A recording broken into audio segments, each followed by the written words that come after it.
Yeah, it's an official good morning, and well, anyone who is joining in on the recorded session, right? I was saying to the class that I would record this and we will try to put it on YouTube and then from YouTube to the WhatsApp groups. And that's so convenient because from the WhatsApp group, all you have to do is just click it and it starts to play on your phone, right? So wherever you are traveling, you know, on a lunchtime, like you don't have to log into nothing, right? So I'll do that with this particular recording. We don't do it with all, but we do it with this one because we have some of our Saturday students here from the 1 o'clock class who based on the availability of the lecturer and myself, we have had to join them here this morning, right? It's just 2 sessions that give remaining those, so the discomfort would come to an end in a bit.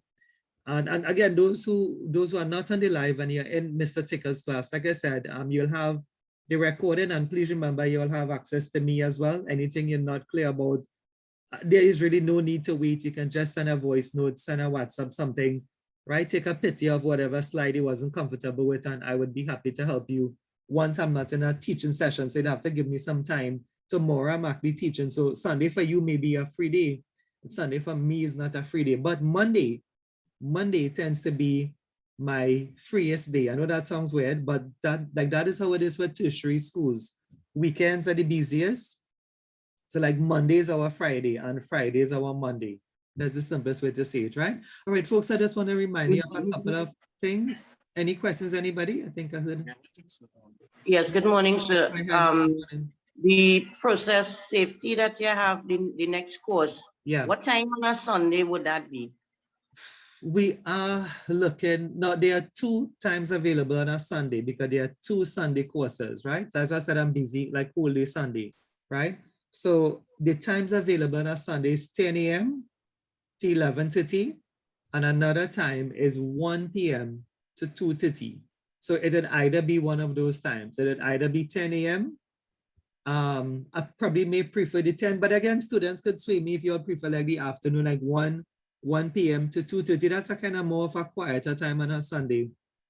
But those are the 2 available times, right? I need to know that because if I'm working shutdown, I'll have to ask my manager. Yeah. For time at that point in time. Yeah, just remember too, all sessions are recorded, and so all you have to do is make the time now to go back and listen to the recordings, right? So if you miss some, you know, you can get back the whole recording. That's the beauty about the Zoom thing, right? Zoom does have some disadvantages, like, but it have a lot of advantages in that, you know, you all are conveniently home. But you know, like an advantage is that you can record as compared to a live teaching session and face-to-face, you can't record all the time. But Zoom you could record and then you'll get it recorded almost the same day once they are finished with it. Yeah.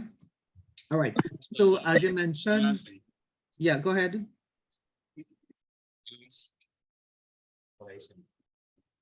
Any comments again? Yes, Stefan, it kind of coming in a bit slight though, or low, but we could try to make out what you're saying. Yeah, I was saying the last draft I sent in, I didn't have any feedback on it. So when you send that draft, that would have been last week. Did you send the draft more than once already? Yes, I did. I'll have to check on it for you. I can't remember if there's have any outstanding drafts. Now, sometimes when I look at them, I click send and it doesn't send. It goes into my draft. So I look back on that for you, but it mightn't be today. It might be on Monday, right?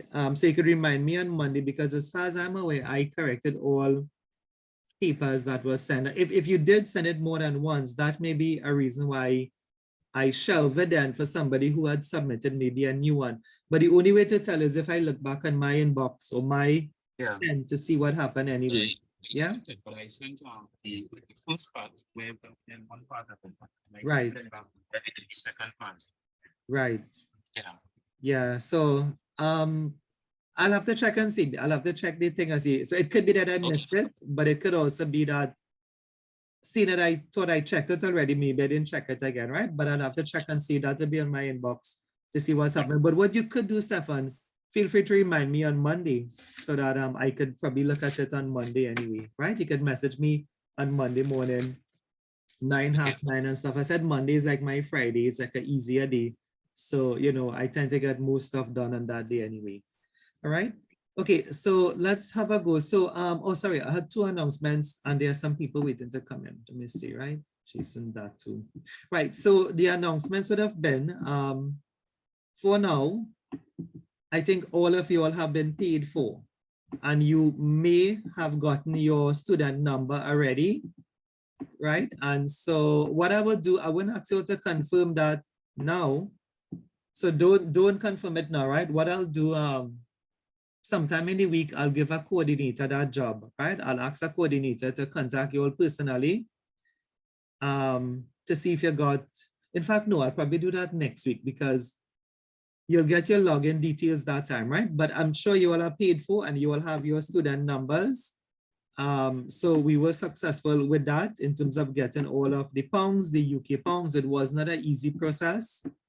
And you all probably don't know what that means, but it's a very difficult process in Trinidad. Those in Guyana would not, you know, like Guyana, you all are not limited, right? Like the government in Trinidad and Tobago limits how much money we can spend on foreign purchases. Exam fee is classed as a foreign purchase, right? Guyana doesn't have any such restrictions and Trinidad didn't have those restrictions either. It's just during the pandemic. I don't think they have, well, I mean, not think, they have not lifted those restrictions in Trinidad. So it's very difficult for us to get pounds, but we were able to do it in batches. And I think the last payment I made would have been Wednesday, right? And so as far as I know, everybody has been paid for. The other thing I want you all to look out for, so are you all writing these little things down, right? So if you have not gotten your number, then you need to contact me like on Monday. As far as I'm aware, I know one student has not gotten her number, but I have it, right? So it's not as if she didn't get it. It's just that it wasn't sent to her personally, but I have it, right? I have the master sheet with it anyway, right? So the other thing I want you to look out for is the last week in May, which is also the first week in June. Please take a note of that, the last week in May. Please write these things down. I'm going to try to write it as well. The last week in May, the first week in June, you are going to get a link from NEBOSH, not from me. Remember, NEBOSH controls their own exam. I'm trying to find my calendar, right? And so that is actually not next week, that's the week after, right? And that's what I said, I may have to contact you all the week after. So we could ask you all those things one time. So we're looking at maybe around the 31st of May. You know, around the 31st of May. This is not a proper day, right? Remember, we don't send this. I'm just giving an average here. So you'll write that down. Because if the 31st of May comes and you don't get it, this is just the idea. From the 31st, I think, to around the 2nd of June, NEBOSH will send you the link, right? So you're going to get an email from them and you're going to get the exam link there. And what you could do, well, what we want you to do, not what you could do, I want you to click that link like by the Friday, which is the 2nd of June. You would use the student number, which is what you have, right? So you could write this down. You're going to use your student number. The student number is like your student ID. So the student number, if you could write that down better than that, is the student login or the student ID. You put in that number into the link and then they will give you a password, like a digital password. The password is going to come on the same email, right? It's going to be like a Google password and like a code. And once you use it one time, like when you put it in the first time, when I say one time, once you put the password in, it will prompt you to change it. So I think we have mentioned that to you all before, right? It'll prompt you to change. It will say like, would you want to change it? And you could change it and like put something that you are happier with, like your name. You could put Dneil123, right? I have one as well, and I actually didn't change mine. Like once I put in the digital word, I told them save that. I told the system to save the digital password. So I actually don't know my password because it was the digital one. And but that may not have been the right thing to do, but the system save it. So when I log in, I normally get in. But you can change your password to like a name that you are familiar with. And then that's it, you just wait. And we're looking at this is going to be like around Friday, the 2nd of June. Now, if you do it Saturday, that's okay. If you do it Sunday, that's okay. If you do it the following Monday, that's okay. But why we say Friday is because we will be calling you all by this day, Friday, the 2nd of June. to ask you all personally if you all got the email and if you log in. Many people say they get it, but they didn't get time to log in, or they'll do it over the weekend. That's okay, because the exam is not until the following Wednesday, right? So Wednesday, the 7th of June is the exam. So whenever you log in, right, and you change your password, but we want you all to do it before, right? There is nothing else to do. Like, you don't get to do the paper earlier, but what that does, it gives you the time then, like Wednesday morning, 6 a.m., like when you log in, to just download the paper. You don't have to now go and click the link and look for your student ID that you can't remember which part you find it. That thing that came this week then, like with your student number, you should print that and save it. That have your student number, which have that is what you're putting into the link, right? The student number is the login information. So by 6 a.m., you could actually start download the paper. And of course, we talk about all the rest of that in exam prep already, right? When you finish your exam, to remember, you have to get back on the link, right? So if you're going to submit, just take a note of this. When you're going to submit, yes, you have to submit your own paper to NEBOSH, right? When you're going to submit, you have to click back the link. So folks, you'll understand what's going on here. Like when you log in Wednesday morning, this is Wednesday morning, right? Having logged in already and change your password, you just have to wait until Wednesday morning, right? So 6 a.m. you log in, you download the exam, the OBE exam, and you download the template. What is the template? The template is what you're going to type on, right? So I'll put another down arrow here. You download the template.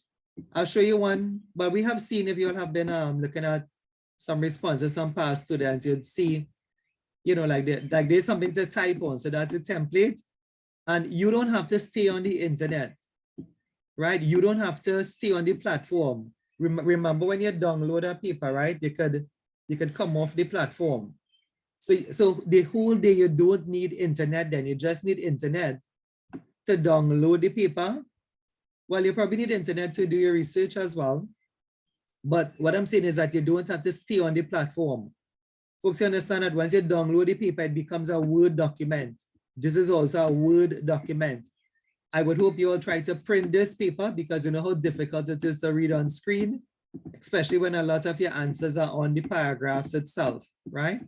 So you don't have to stay on the NEBOSH platform. The whole day you could be off the platform, because you just have the paper in your hand and the template to type on, right? But when you're ready to submit, if this is 10 p.m., hopefully, or if it's 5 p.m., better yet, or if it's 8 p.m., or if it's 11:30 p.m., I'm not going to say anybody should be working more than that. You have to log back on the same link here, right? So then you go back on, you'll click back the link. The system should have changed, save your password, because you can change it and you save it since the week before. And then there is a submit button. You'd have to scroll along the page. You will see submit. You're going to click on the submit button. And the submit is just like how you upload like a regular email, right? So you find the submit button. You'll have to agree to some of their terms and conditions. So some people say they don't see the submit button. And that's because you have to agree to the plagiarism thing they have.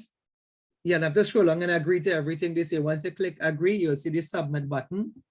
And it's very simple. It's just like updating like a regular email. It will give you the option.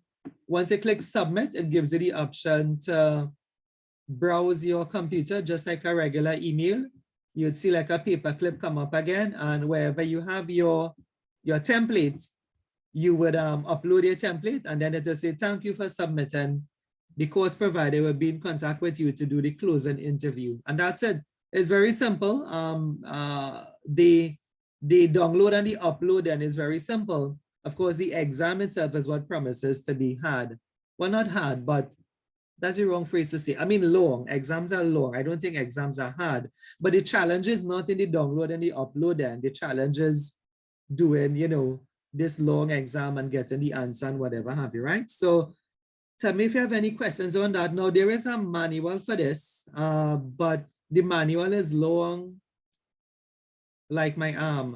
The manual is about 20 pages long. So this way you're looking at here is a condensed version of it. In short, you get a link, you use your student number, they give you a password, you put in the password for the first time. If you don't like that, you can change it and put a password like your name.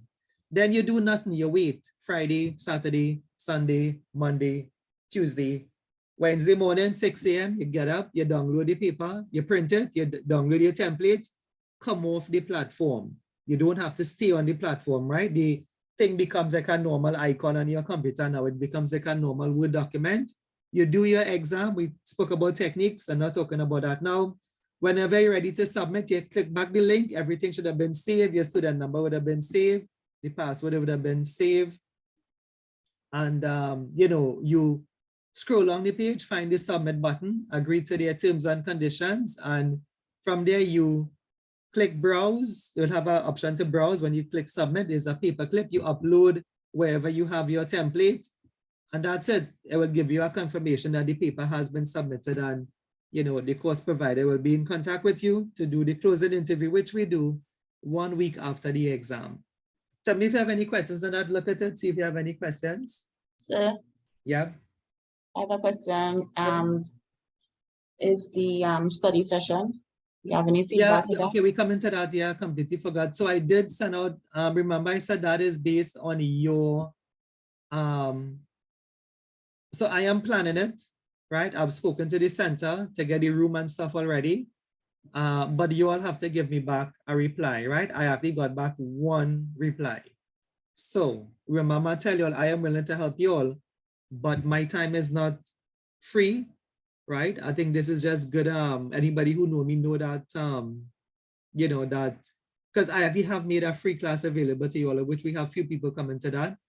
And I am willing to come out there whole day Sunday and teach, as well as Mr. Ticker, right? For those of us who know him anyway. But it's going to cost something. We have tried to give it the least possible cost. I was going at way more than what the price was there based on our time. But we have said 500 TT. We'll let you all know. But you all have to let us know. So like once you all are not interested, we're not having it. Once you're all interested, we're having it. That's how simple it is, right? And if it means we have to call you all, come in closer, I could have a coordinator do that as well, right? Like again, maybe that last week in May then, maybe that is when it would hit some people that, hey, we have exam next week, right? So maybe by that same week, which is not this week coming, the other week, we could confirm your login and we could ask, you know, those who are coming out as well, right? Because I know Rwanda is in Tobago there, you'll have to make arrangements to come across if, you know, that is the case, right? But we try to do it as soon as possible. So those of us who are here, like I said, it's nothing for me and it is for you. So it's based on the interest there. I would, so I don't know if you want to give us an email and tell us, because we sent a registration form. I think I had a coordinator send a registration form this week. If you find that tedious, we could just confirm on the chat or something, but that may be difficult today because remember, I can't keep a record of that today. The best would probably be to send in the registration forms, right? Folks, any questions on this here again? So if you're new to what we've been saying, Sunday, the Sunday before the exam, we wanted to come out face-to-face and do a whole day of revision.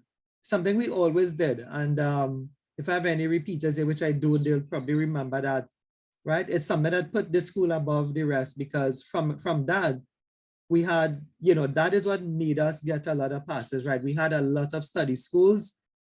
We actually had 3 days of study schools before the pandemic, like an intense revision course, right? But senior courses, open book exam, back then before the pandemic up to 2019 and all the 10, 15 years before that would have been studies there. Now it's an open book exam. So I think 1 full day is good enough. I did give out like a tentative itinerary this week. And I did try to put some breaks in it because you may think, you know, 5 hours is long sitting down. So I did put in 2 breaks and I put in a lunchtime as well to kind of ease the seating arrangements, right? If for those of us who are sitting for a long time. But our facility at Riverside Drive can hold up to about 50 to 60 students, right? We have different rooms, but we would be taking the biggest room if that's the case, if we all have a good turnout to it anyway, right? Okay, folks, any questions on this, what I have on this slide? Hopefully you all wrote it down. Because I think in some of you all not writing. The reason for saying that, I had somebody ask me some questions in the week about this same thing, right? And I was like, and it's like, did you miss the session? And if you missed, didn't you go back? Because the first half an hour I spent on this, right? So like, did you miss it? And if you did, why didn't you go back and look at the recording, right? Because somebody was asking this week was all the same thing I have here, like when would we get the link? And this is why we put the dates here. What do we do when we get the link? And I mean, these things have been said here. I don't know if they give the manual to you, or the 20-page manual, but then is who will read it, and then is who will understand what you're reading. So this is what we have been doing here. And this seems to work for all the classes before. Nobody really have any issues. Hopefully you wrote this down. So it's just how much points? 1, 2, 3, 4, 5, 6, about 7 or 8 points. And it's the simplest way to explain the manual anyway, right? Folks, let's get into today's work. So we have today accident causation, right? Remember, you all know I normally focus on the exam questions a bit, right? So the first thing to say here, let me just try to neaten up all the drawings and stuff, right? And see if there's anybody outside. So the first thing to say, we could find this in your books. We have people with different textbooks here. It should be chapter 4 in all books, but for ease of reference, you can just look at the slide because everything here is on the slide. And of course, I would have recommended many of you should go and print out your slides. Some people have done that, some people have not done it, right? And so not to show what you're waiting on. Let's just take a read of this one. I'll take a read, but I would slow down when there's an exam question, or I'll come back to do some explanation when there's an exam question, right? So the thing is the purpose of an accident investigation. So the efforts and the resources used should be proportional to the extent of the problem, the purpose of the accident investigation, right?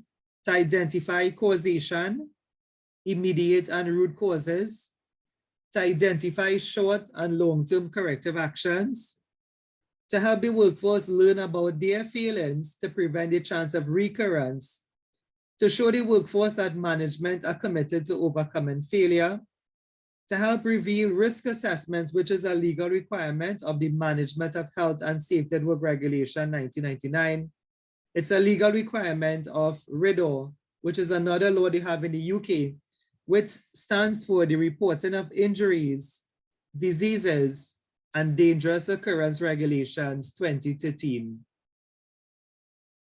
So I don't think this is an exam question. It's just, what is the purpose of an accident investigation, right? When I say think, I know because no past papers have ever asked this in the open book exam, right? But it's good information to know anyway.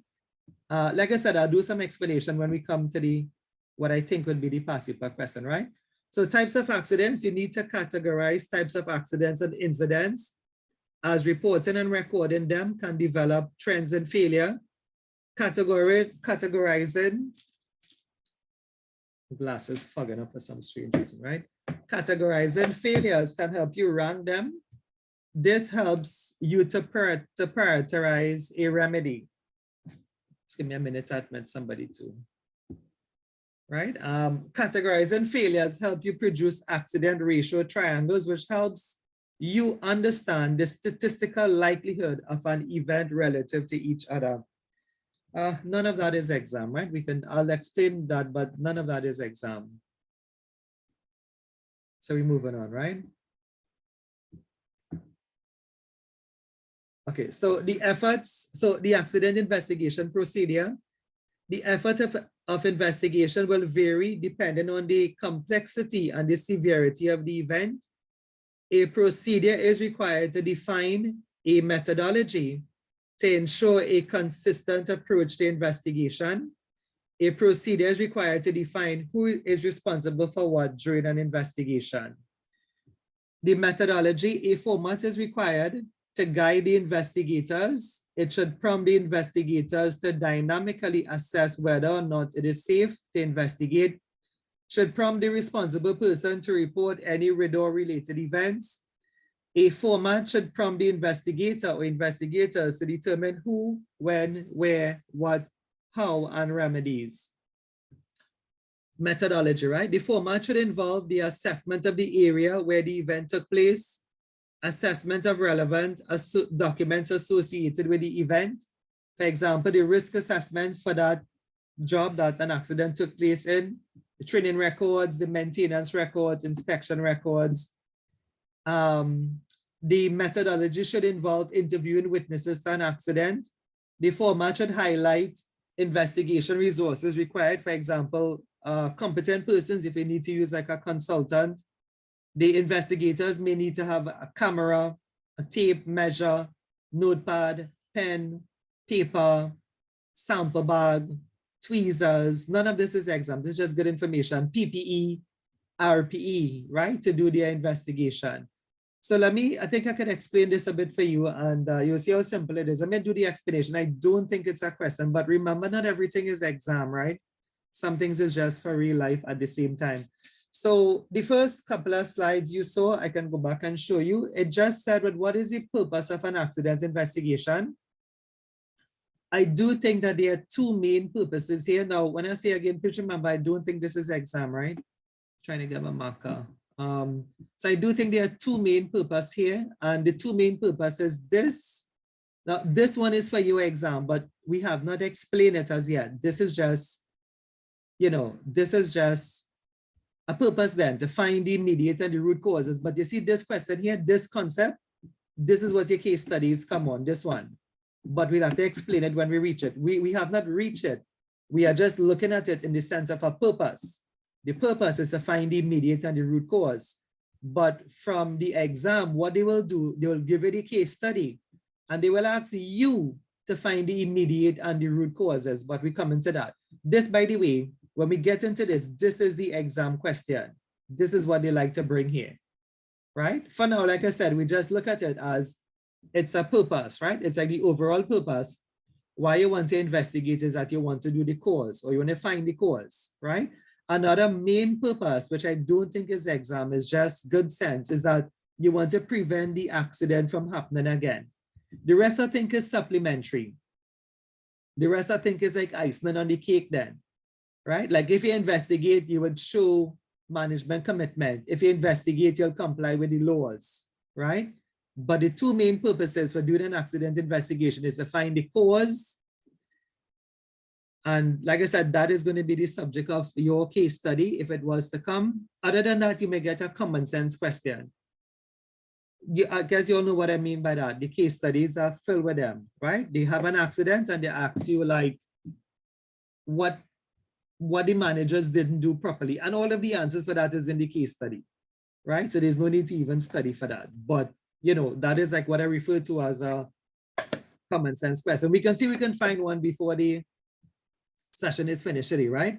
So you all understand this? In fact, you don't really have to understand. It's just to write down two things, the two main causes. And I don't think it's an exam question. I just think it's something to know. Like when you investigate, the reason is to find out the cause so you can prevent it from happening again, right?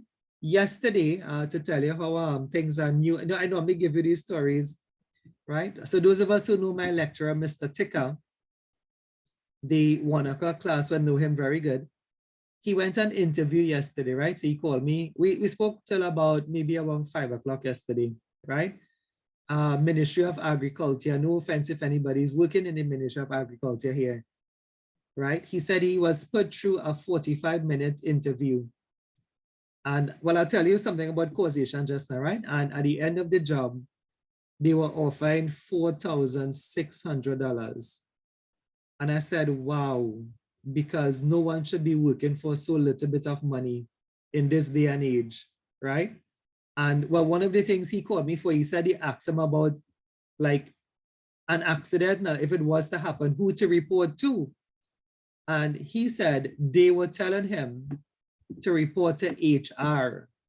I don't know if you remember,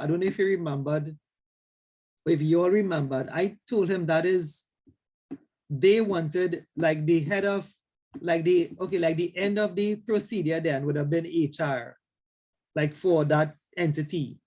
So I was like, definitely not, right? I was like, and so I did remind him, so I was like, did you know you have a responsibility to report to OSHA, right? And I think he told them that he would have never thought about HR, but they had an issue with that because in their mind, HR, but they didn't report to OSHA then, like their end of the procedure was HR.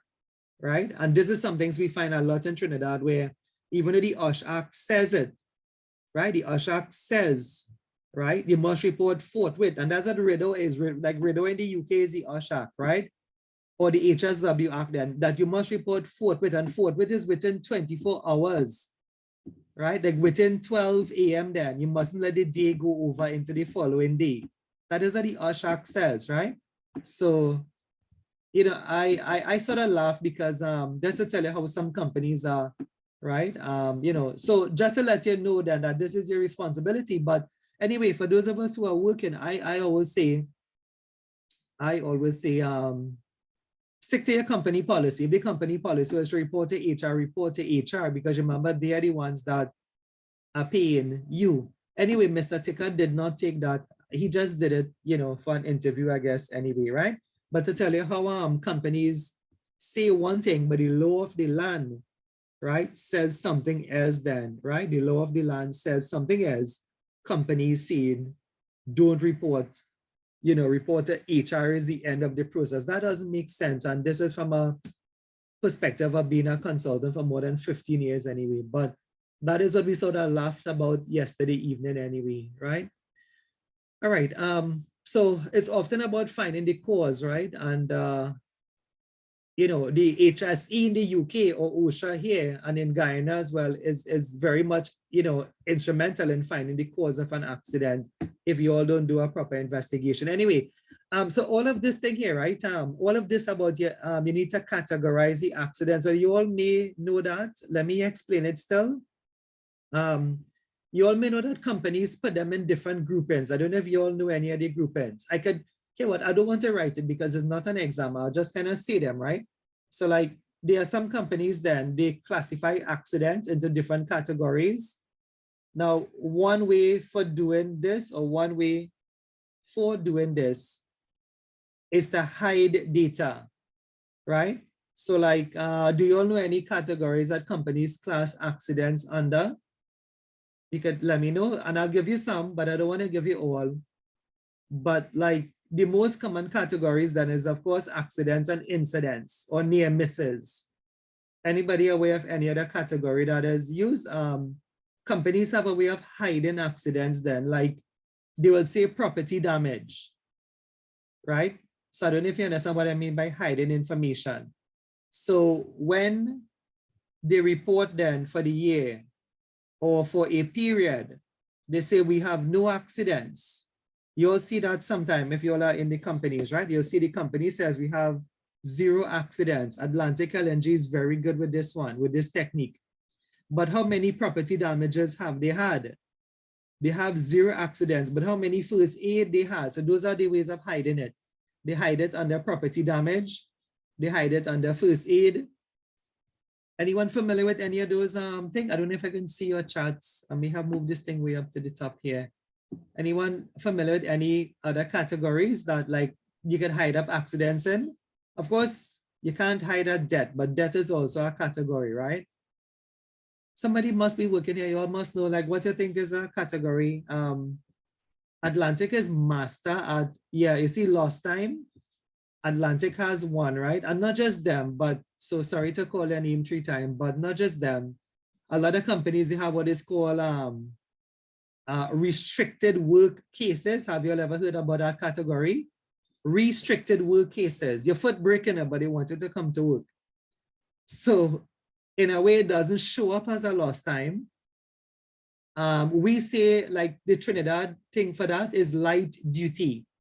They put you on admin duty then. I have seen it, right? I have seen it, somebody injured, but they put them on light duty. The light duty is like they have to go around and check up on everybody, see if they're doing the work, ask them what you're doing for today. So they're on light duty then, they're on admin duty, right? But the proper thing the companies say is restricted work cases. So your fingers, whatever, right, crush, but you're back on the job site. So when they report into their stakeholders how many accidents they say 0. So the next time you see 0 anyway, I want you to be critical of that, because not every company, you see companies have big celebrations, right? They have award shows, you see them, sometimes you hear about them. You know what I'm talking about, right? But ask the employees. Ask the employees inside there. All the employees will laugh to scorn because they know, right? This is from years of experience. Folks. They know, and Atlantic know the accident rate is not zero, right? I know of people who got things through their feet, right? When I say things through their feet, we say puncture through their feet, but have to come to work the following day because they don't want to interfere with this. The published figure is zero. You go down as a restricted work case then, right? So you're on a wheelchair, whatever, you're on a crutch, whatever, but you're back on the company side. So it's not a lost time. It's not an accident in their mind. It's a restricted work case anyway, right? Anybody have anybody could identify and want to share a bit? I don't know what is the proper term for it or if it even have a term, Yeah. but I know of this is a personal thing that I experienced, not me, but somebody Yeah. else. They actually had them working, they didn't force them to take a vacation or anything, and when they actually had like a mental, not a breakdown, but like a mental episode kind of way, not a full-on breakdown, Yeah. but they actually forced them into paid vacation that had accumulated. Yeah. And then they didn't actually report it to anybody. They just like said that okay, they take time off, they paid vacation Yeah. and stuff like that. I don't know if it have a Yeah. term for it or anything, but yeah. Yeah, but like I said, it happens, and if you're working here, look. I mean, like I could tell you all things, and I try not to call a company name, right? Like I remember dealing with a debt in a company, a big hardware in South Trinidad, the biggest hardware, and the richest people in Trinidad, of course, with that hardware. And they had the workers come back to work, like those who witnessed the accident. They were in training with me, but the thing is, like, you remember you're traumatized some of that, and like seeing somebody crushed from a crane, right? But they put you back on work, you're kind of on light duty, and yeah, it is traumatic. Hopefully you'll never have to go through that. I still remember some deaths, right? So you like, it does affect you. If anybody witnessed a death, man, it's going to affect you, right? And like the week it happened, it's going to really affect you, right? Like, but hopefully never, like, but imagine you had to come back to work now and work in Trinidad or in Guyana, right? But like I said, they have some smart ways. Have you ever heard about those deaths in that big hardware company? I'm not going to call their name. And if you never heard about it, then it was never, it never was something popular. Tomorrow, God's willing, of course, right? I'm doing a training session for a company tomorrow, right? And they had a death in Tobago, a trucking company, a cement company. So Rhonda, you must know about that, right? A trucking cement company. I'm going up there tomorrow, right? To do some training for the truck drivers anyway. But other than me saying that, like, was that any public knowledge? Or probably in Tobago, what about those of us in Trinidad who probably didn't even know about that? Right? The company still is there. That company has a branch in Tobago. I did teach some people their safety as well, right? Right when you come out by Stumpy's there, that same road by Stumpy's could carry you. Stumpy's is another hardware in Tobago, but that same road by Stumpy's there. And if you take it from Stumpy's going back to the airport, the company is on the right-hand side there. There's only one cement company there, so you can't miss it anyway, right? Anyway, so you all see how real something is that. Like I tell you, not everything is exam, right? Sometimes, you want to know these things, that why companies will categorize failures then, right? Why not just say all the accidents? But what they do, this part here say they produce it in a triangle. Well, this is on the slide. They're just doing it here for you, but it's on the side. Like why they put it in a triangle for is because normally accidents take that pattern. Like you normally find you have less serious things. What up here, so the top of the triangle is pointed, of course, and you normally have like more near misses then, right? So a triangle is like a good way, a triangle shape. This is not an exam question, folks. A triangle shape is a good way to represent accident data because you normally have less fatalities. If you want to say death up here, you normally have a lot of minor stuff happening, right? Minor injuries, major injuries, right? Catastrophic injuries and probably death to the top there. So this is something has never been tested, but I just trying to explain the note here that a shape, if you do collect accident data from last week class or the KPIs, a triangle is a good way to show it, but nobody really shows it in a triangle. All I know, I've never seen it in a triangle. Most people still put it on a bar graph, you know, or a line graph or whatever have you, right? Most people use these kind of shapes. But the point is that a triangle isn't that bad to represent these data because you normally have less serious stuff to the top here. And for that reason, the triangle is pointier to the top. So you could have one fatality, but then you have like 50 near misses then. Well, I mean, 50 is a little bit, let's say 150 near misses over a quarter. But for that quarter, let's not say fatality, let's just say a serious injury, right? So the triangle kind of relates to that, right? This is not an exam. If anybody moving on to the degree here, you may find some of this at the degree level, right? But it's on an effort to explain this slide here, right? So getting back to our stuff, let's go to our stuff here, right?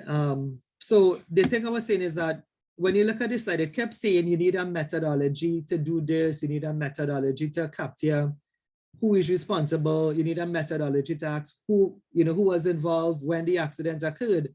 And the short answer to this, the short answer for this is what you just need is the accident investigation form. That's what you need, right? So what you need is the accident investigation form. All of this will say, like if you have the form, then the form tells you to write down everything to make sure you have, the names of the witnesses, make sure you have the cause, immediate, the root causes. The form is your guide and the form is the guide, right?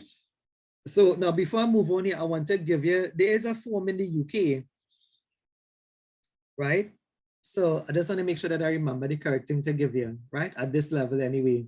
Right, okay. So if you want, and I would tell you, remember, like you should do these things then, right? There are 2 supplementary documents I'll probably want you all to go and download and keep on your desktop, right? Last week, I think when we were doing auditing, I told you all to see if we could have downloaded our auditing software or go up on the store website and download the manual. Those things are for you, right? And so, but these 2 now, these 2 is for your exam, right? So there is an accident investigation form in the UK. And the name of the form is F2508. So how could you get it? You can just go on Google and put it F2508. And why would I want you to go and download this? This one is not, this is for the exam I'm saying, right? Supposing you get a case study. This is an 8, right? F2508. Supposing you get a case study and the case study says, well, comment on if the investigator was effective. Remember, that's what they like to bring for you. Comment on if the investigator was effective. Now you have 2 options there. You can either use my notes, right? The case study sometimes just kind of explain itself, right? Like it will say the CEO mentioned that the investigation should be wrapped up as soon as possible. So there's no need for notes there. You can just say, in my opinion, the investigation was not a complete investigation, as it was hurried and full stop. But then you say this was seen in the case study where the CEO mentioned that the investigation should be wrapped up as soon as possible to get back to production, right? But what I'm saying is that I'm trying to tell you, if you have the form will have all these things in it. Then you could either use the notes or use the form, and you could kind of judge what's happening from the form. In other words, then, let me give an example. If the form having it, now we've seen it today already, I mean, like you don't really have to get the form, but what I'm saying is that there is a form. And if the form having it, you have to get the immediate and the root causes, right? And the case study said for you to comment on if the investigation was a good investigation or if it was effective. But as you read the case study, you didn't see that. So then you can say, in my opinion, the accident investigation was not effective, as most good investigations would require an immediate and a root cause. And then you can go back to the case study and give that same line that I mentioned there. As seen from the case scenario, the CEO said to finish the investigation as soon as possible to get back to production. You understand? You're using what you're seeing here or in the notes. Well, you know the slide freeze, right? Once you write on the slide is frozen. But you would for those of us who have the slides, you could get it to move then, and you'll see it have more things on the slide. So like interviewing witnesses, right? So like if you read the case study and you realize, you know, the case study said that the CEO informed the apprentice not to say anything. Folks, you'll understand and tell me if you remember kind of talking to you for exam now, where I kind of come off the real life stuff now. You're supposed to be witness, right? WITNESS. It doesn't look like that, but as it's supposed to be, right? So witness, right? So like if you read that and they say comment, you can say, in my opinion, the accident investigation was not effective as a requirement. Now you can use it from the notes, or you could use it from the form, because this is a heading on the form, interviewing witnesses. A good accident investigation should have had a prompt witness interview. In my opinion, this was not done, as the CEO mentioned, that the apprentice should not report this recent accident. Right? Very good. Thanks very much there, Stefan. Thank you very much. I hope the class tell you thanks as well. Stefan put it in the chat for you all to save you all the trouble. It's not trouble anyway, just to go on Google and download it. Stefan, I have another one to give. I remember I have 2 numbers here, right? So I'll get into the other one just now. So you all please download it and keep it on your desktop. You all understand how we using it? You're not using it for remembering, like you're not using it for remembrance then. Like you're not using it to remember what it have in it. But if the form have the location, if the form have, because that's what the form have, look at the format, right? It have, like, you're supposed to look at risk assessments, trading records, and then as you read the case study, or you can get it from this little note here, you know, it was said in the case study that the forklift truck driver was not trained for the last 10 years, right? If they say that he was not trained in the last 10 years, you can say, in my opinion, a good accident investigation should have involved looking at training records.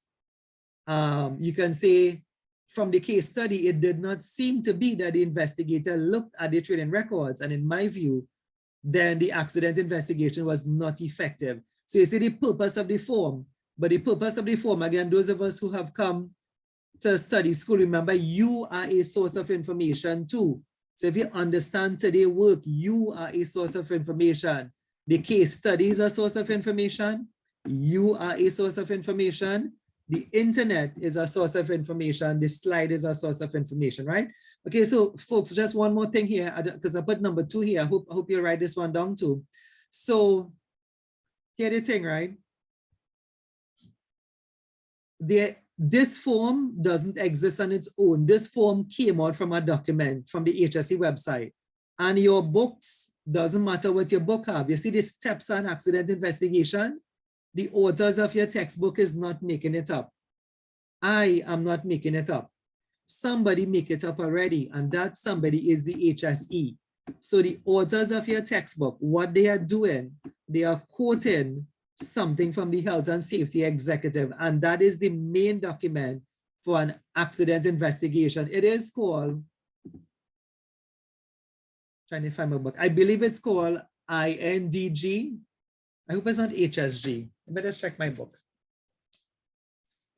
If you have your books, well, I know we have different books, but you could find accident investigation, right?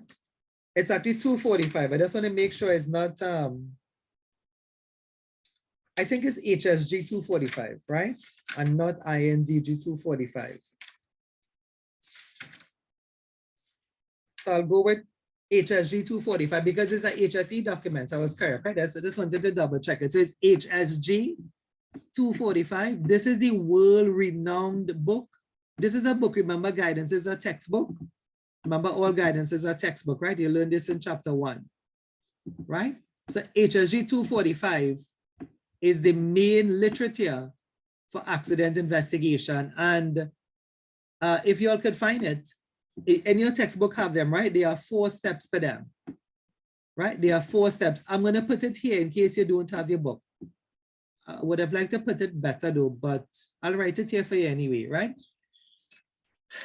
See if you can find it in your books. I got the page and I closed back the book. So HSG 245, whether or not you see it in your book, but you'll see it in your book because anybody doing accident investigation, this is the source document that we quote, right? HSG 245, there are 4 steps there. Yes, so it's on page 185. Okay, good. And in the evening class of Mr. Ticker, yours is on, well, it's on different pages. I remember sometimes they introduce something somewhere. So those in Mr. Ticker class is on page 15 of chapter 4, but that's just where they show you it. But when you turn the page, they go into it. It says 15, 16, 17, 18, 19, it stops at 20.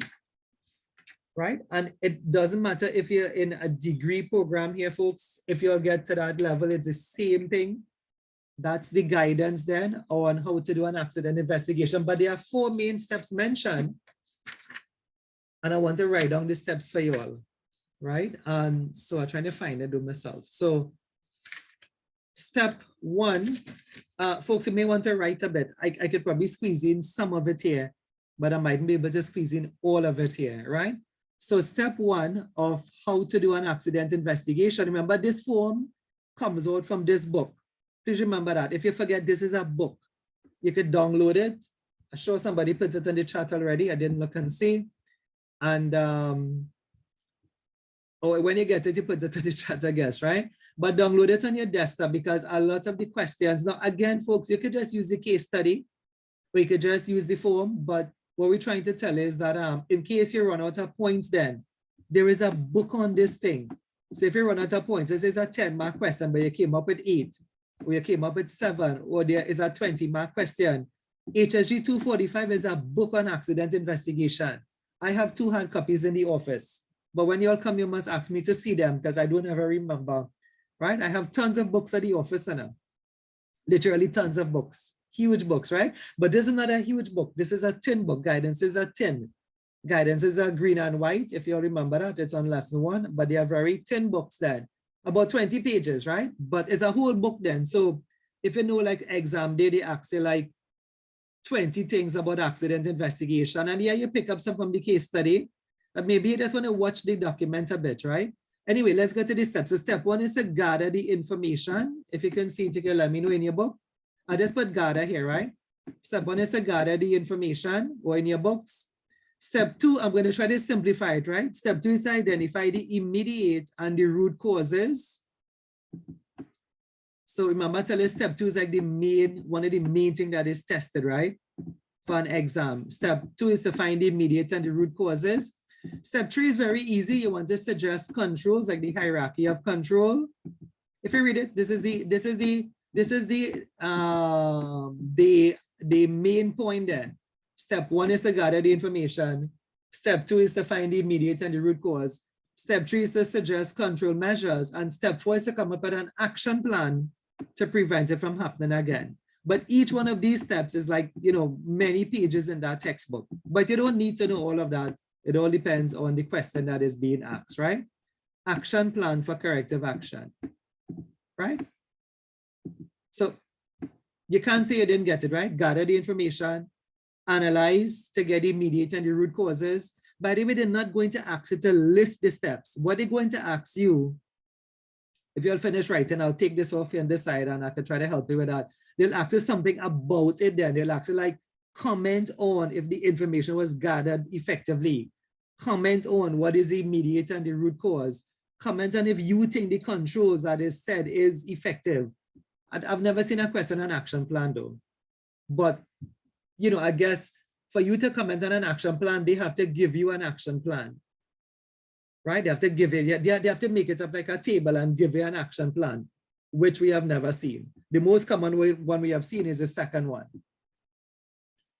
Can I take off some things? I want to move my slide because the slide, you know, the slide is frozen. I'll show you some of these things that is actually on the slide itself now. But I kind of come off and I'm doing more things for the exam now. We're talking about typically, there's a format and they could ask you to judge how effective the accident investigation was. So the more you know about the format, the more you can criticize then what the case study have. In addition to that, the format and the form doesn't exist on its own. It exists as part of a booklet from the HSE, and all books around the world, doesn't matter if it's a master's textbook, once they're talking about accident investigation, they're going to be quoted HSG 245. So a good idea is to download it and put it on your desktop. Could I share one thing with you all? There was a sit-in. Okay, I'll share two things with you all to tell you how important it is, right? Around 2020, I can't remember the exact month, right? But it was 2020 in the lockdown pandemic. NEBOSH actually gave students the HSG 245. Like when you log on to do the exam, there was 3 things to download. You could have downloaded, well, you had to download the exam, you download the template, and they give them the booklet to download. And you know, some people still didn't use the booklet to answer a question. NEBOSH put the booklet as an icon to download on the day of the exam and ask them an exam question from the booklet. And you know, some people still didn't download the booklet, right? Now, April last month had a question on this. So I don't know if you all saw it already, because I think we did an April question already. But if you have the April paper, there's a question on this. I don't have it on the view screen though. But do you want me to tell you about it a bit? I can tell you about it a bit. So if you have the paper, some of us have it. You could probably look at the question, because we have looked at it on the study session for 2 Wednesdays. Right, the last 2 Wednesdays we looked at the April paper in the study school session anyway. But let me just tell you about it briefly, right? So they asked the students in April to comment on how to gather the information. I think I shared this with you all already, you know, right? How to gather the information, right? So it was a 10-mark question. You know what some people did? Well, some people did the writing. In other words, but you okay, so do you all understand that if they ask you, I don't have much space to write here, but like if they ask you to like what is 10 things to do then? If you have your books, you may be able to see some of this. If you can look and see where they have gathered the information. So gather the information mean things like taking photographs, right? Making sketches. They even said that the scene was already secured in the April paper, right? So gathering photographs, taking measurements, taking samples.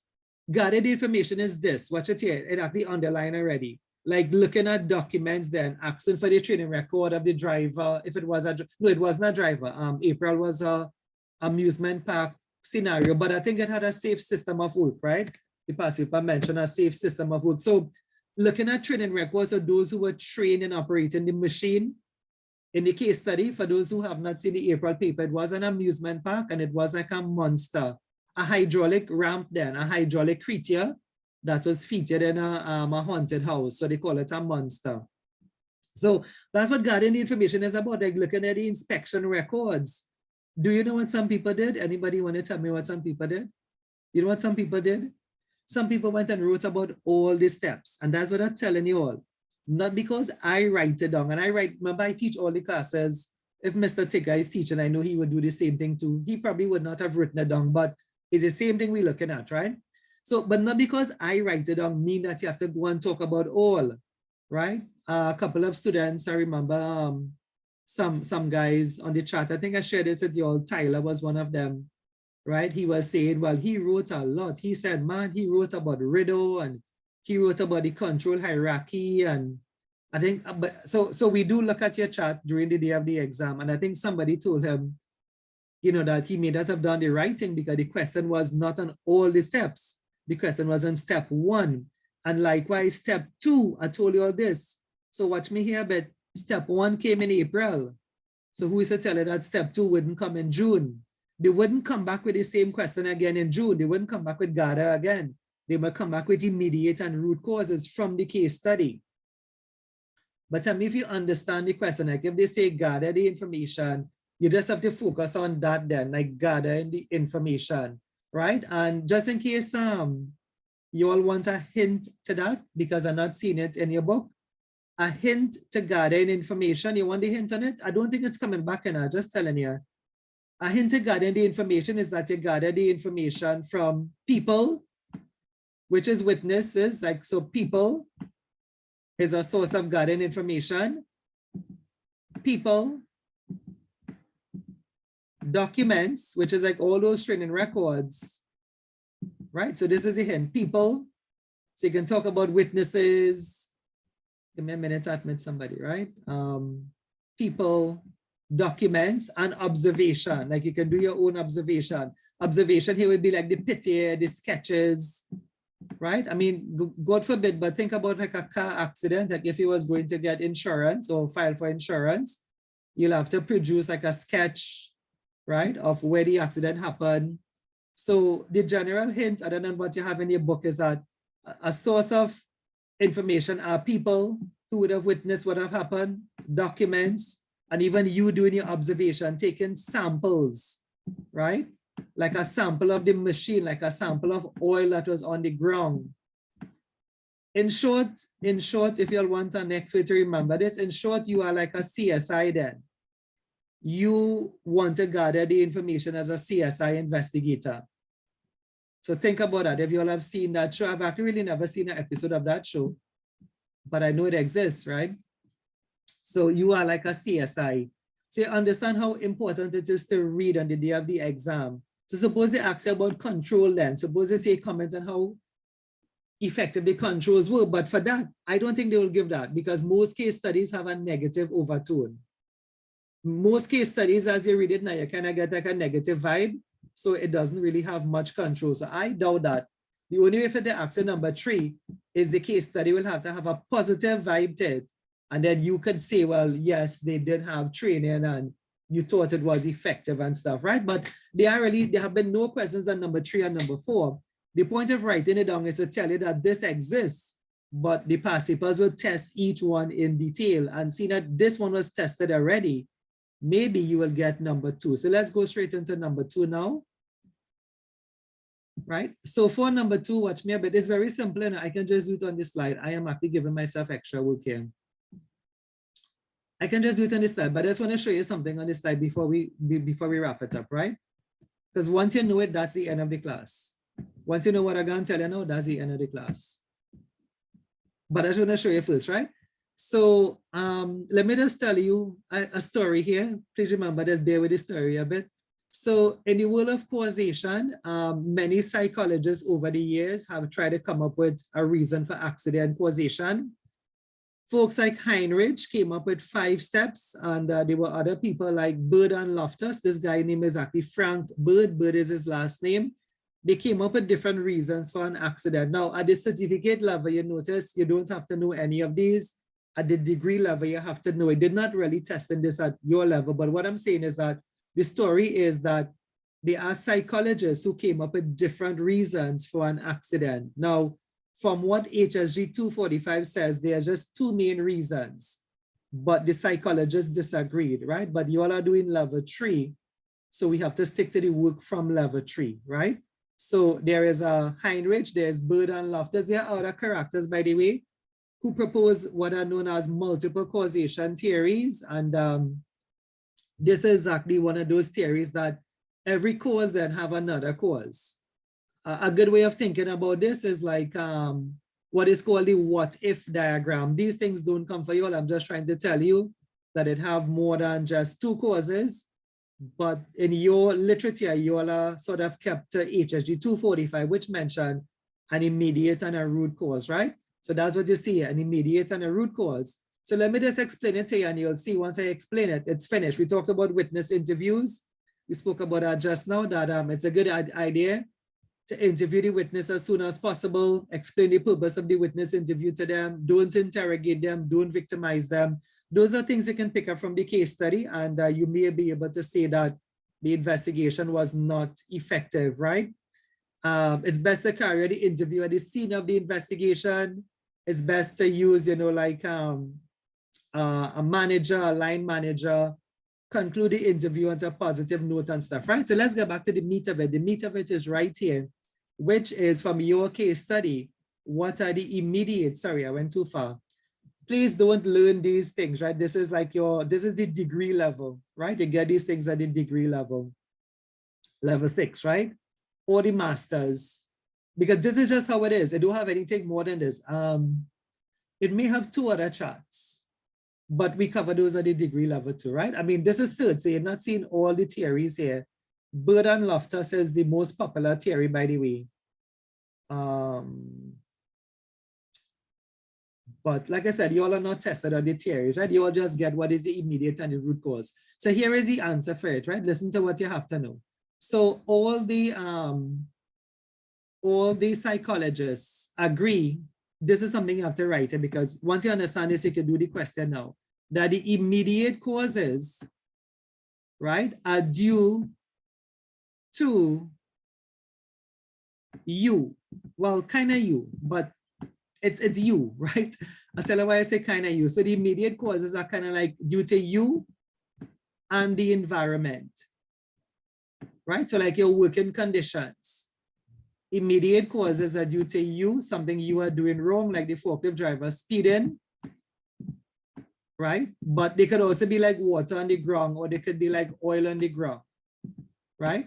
So all of them agree that the immediate causes are due to you or the working environment. Some people say it could be to your unsafe acts. Please take this down.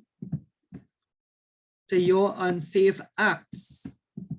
So when you read the case study and you see the forklift driver speeding, or somebody using an extinguisher to wake up somebody else, that is an unsafe act, right? Unsafe act or unsafe condition.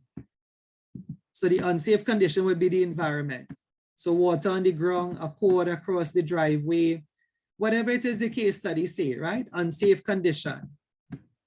And if you want, you can take some examples down if you think you'll forget, like water on the driveway, oil on the ground, the vehicle not being inspected, all of that are unsafe conditions.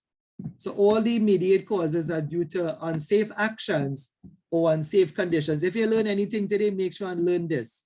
Those of us in the recording, forget all them things I say about Heinrich, because that's not coming for you, right? This is the only thing important for you all today, other than this and the HSG 245, right? So remember, it's not just one cause. There are 2 causes. The root causes, all the psychologists agree to that the root causes are due to something from the manager. So it's not you now. So the root causes are due to management, some failure in management, right? That's supposed to be an A, right? management. The root causes are due to something in management. And what could management do wrong? Well, it's endless. The case study will have them. I don't know if I'm going to put some here for you. I could probably put about 3 or 4, how much I could fit here. But the thing is, the case study will have it now. It's like you would see what the manager's not doing right. So there's really no limit to this. Folks, I think you understand that? So like poor communication, as you read the case study, if you see that, then if you see like the workers were not given a safe system of work, whatever the managers didn't do, that's called a root cause, right? So poor communication, a lack of risk assessments. So the list is endless. I could literally give you 20, but then the 20 mightn't be relative to the case study. Things like poor supervision. Could you just put poor in front? Oh, I was going to put the S, right? But I ended up looking at P anyway. So poor supervision. Anybody could think of anything else?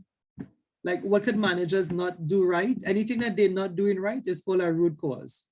Poor supervision, a lack of accountability. Write them down. I might be able to fit all, but write them down. A lack of accountability, like they're not checking up on safety, right?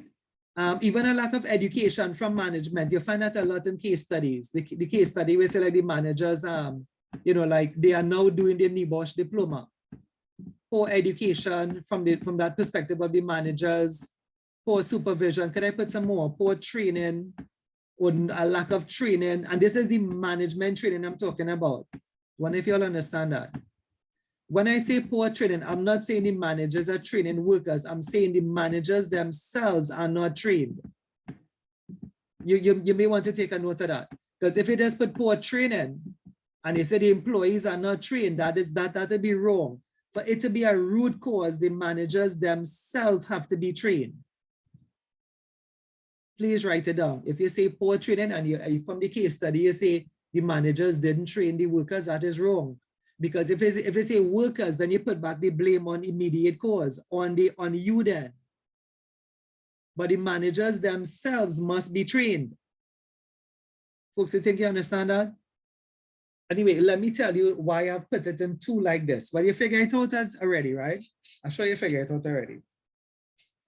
Other than it being two things in the book, right? I mean, didn't the step say find the immediate and the root cause, right?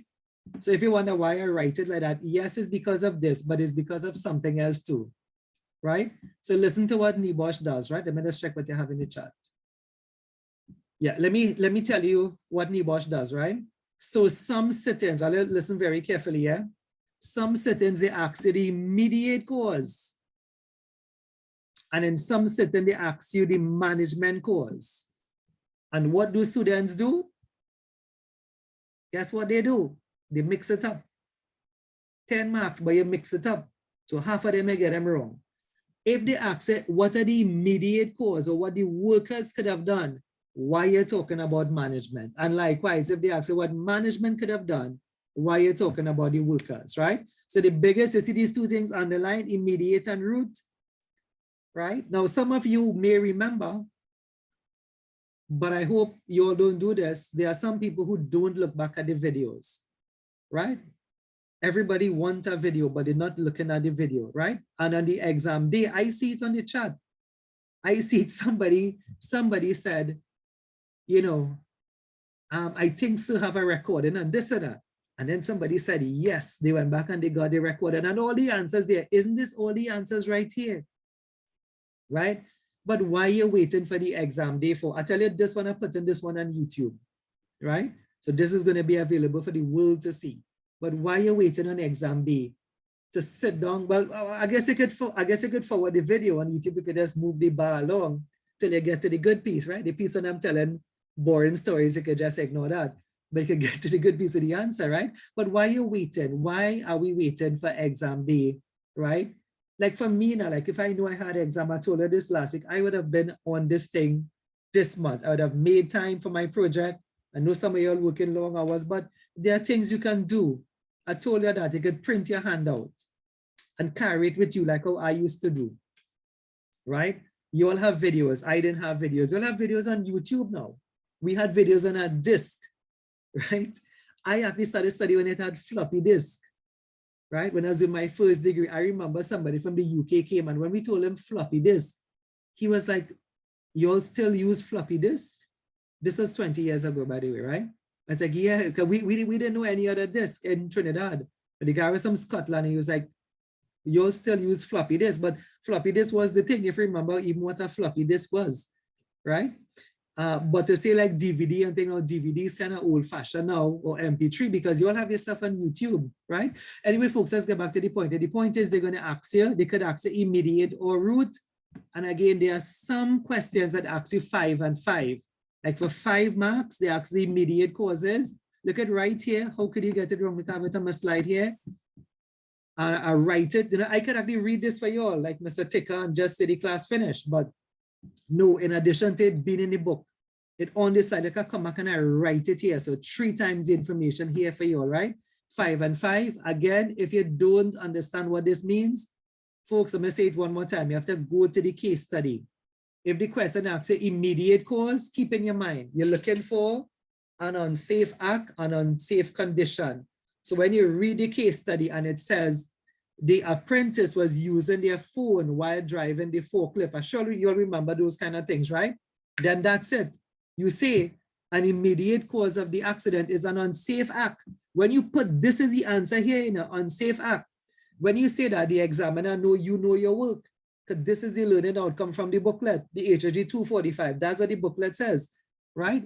When you analyze to find the immediate causes, the unsafe act, unsafe condition, you say it's unsafe act, and then you say, in the case study, this is seen where the young apprentice was using his cell phone while driving the forklift. My question to you is, who will give you that wrong? No examiner in the world could give you that wrong. You will pass. And you'll pass high. Remember, I tell you that people just catch this thing and get high marks. Some people don't catch it. Some people catch piece and you manage to get a 60 or a 50. But if you catch the whole thing, open your notes, and not even that. I mean, are you all making notes? I know I asked you all to put your cameras on there for me to see what you're doing, but I don't have time to do that now anyway, right? But are you all making notes? If you write this thing down, right, how could you even get it wrong still? Let me just do one more here again. I'm going to do unsafe condition. So again, if you read the case study and it says, as you read, I'm going to use one from the April paper. It says like the lighting was poor. The operator could not see to read the manual. So if you read that, then you say, in my opinion, right? I know the screen freeze a bit. Hopefully you all could hear me still. That's when I'm trying to maneuver these. You all could hear me still?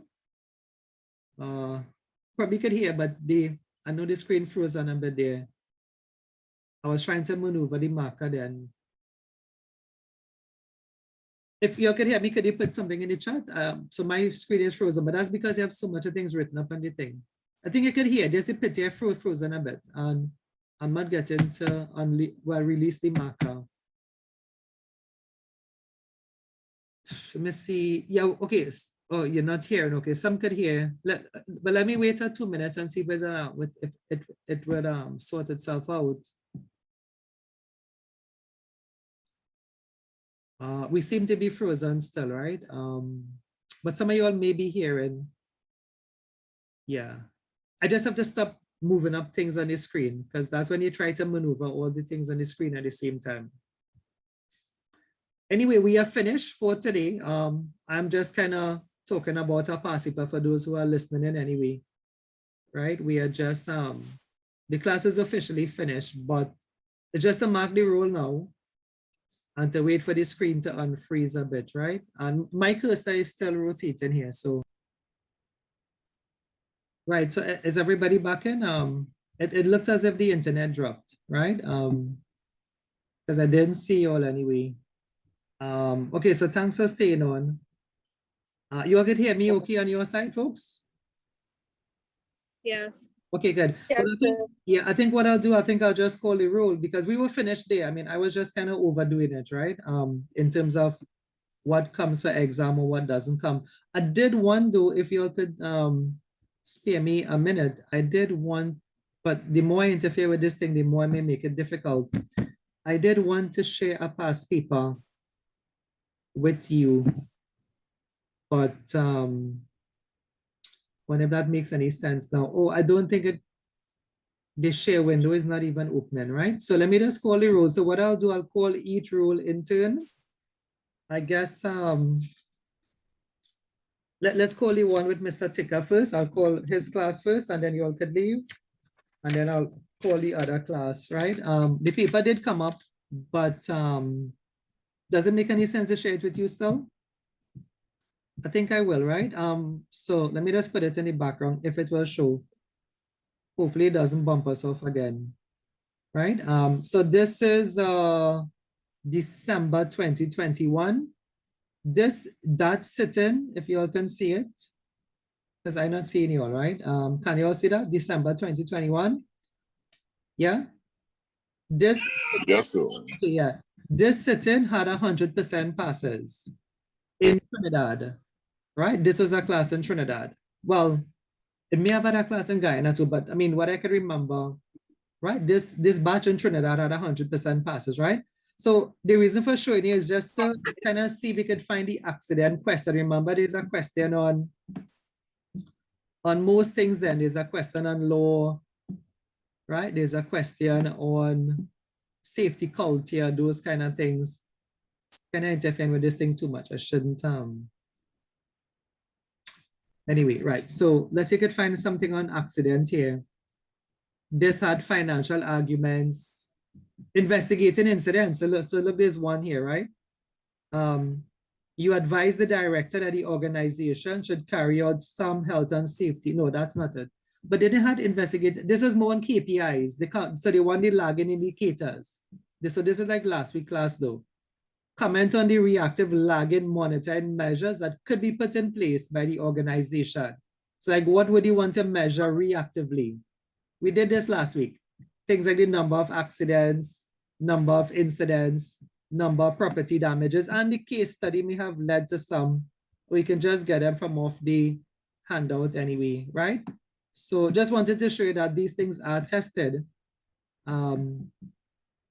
This one is on what? Prioritizing health and safety issues, training, emergency.